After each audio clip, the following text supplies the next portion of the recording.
Assalamualaikum warahmatullahi wabarakatuh. Perkenalkan, nama saya Siti Aisyah dari kelas 1A Prodi S1 Keperawatan Universitas Muhammadiyah Tasikmalaya. Di sini saya akan membuat video untuk memenuhi salah satu tugas mata kuliah Al-Islam Kemuhammadiyahan dengan dosen pengampu Bapak Jainal Mutakin. Saya akan menjelaskan tentang akhlak dalam keluarga. Yang pertama ada urgensi keluarga dalam hidup manusia. Pengertian keluarga dapat ditinjau dari perspektif psikologis dan sosiologis. Secara psikologis, keluarga adalah sekumpulan orang yang hidup bersama dalam tempat tinggal bersama dan masing-masing anggota merasakan adanya pertautan batin sehingga terjadi saling mempengaruhi, saling memperhatikan, dan saling menyerahkan diri. Sedangkan pengertian secara sosiologis, keluarga adalah satu persatuan hidup yang dijalani oleh kasih sayang antara pasangan dua jenis manusia yang dikukuhkan dengan pernikahan, dengan maksud untuk saling menyempurnakan diri, saling melengkapi satu dengan yang lainnya. Di sini juga ada akhlak suami istri. Yang pertama, menjadikan pasangan sebagai pusat perhatian sejak awal tidur hingga bangun tidur, yang dilihat hanya pasangan.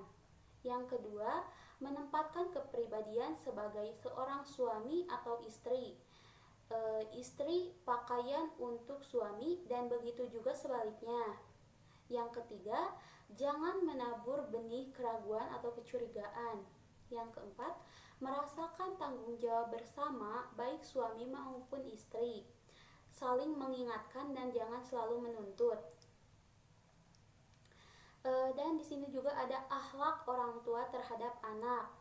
Ada beberapa langkah yang dapat dilaksanakan oleh orang tua dalam perannya mendidik anak, antara lain yang pertama, orang tua sebagai panutan.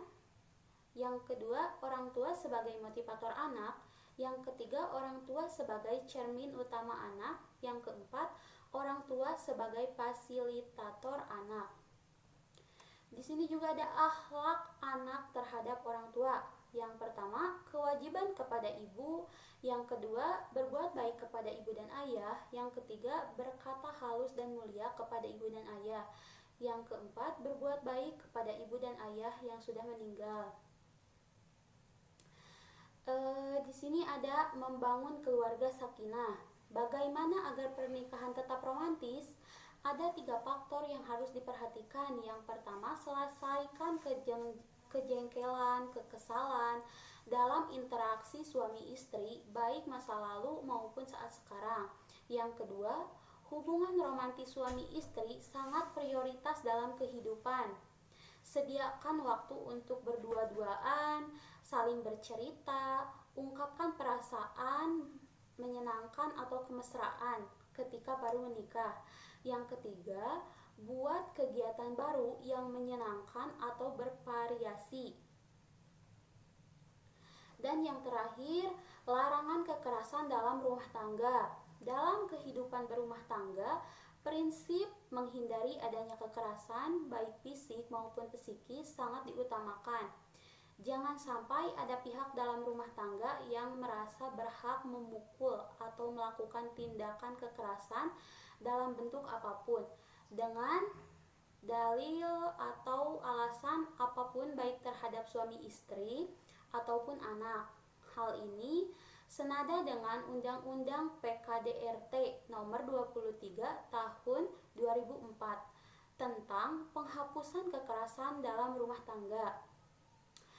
Pasal 1.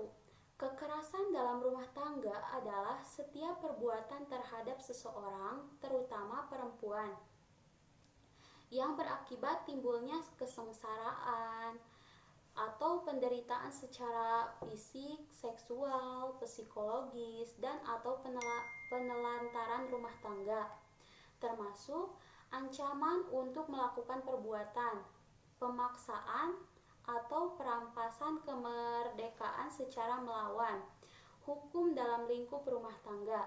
Sekian penjelasan dari saya, mohon maaf bila banyak kesalahan. Wassalamualaikum warahmatullahi wabarakatuh. Terima kasih.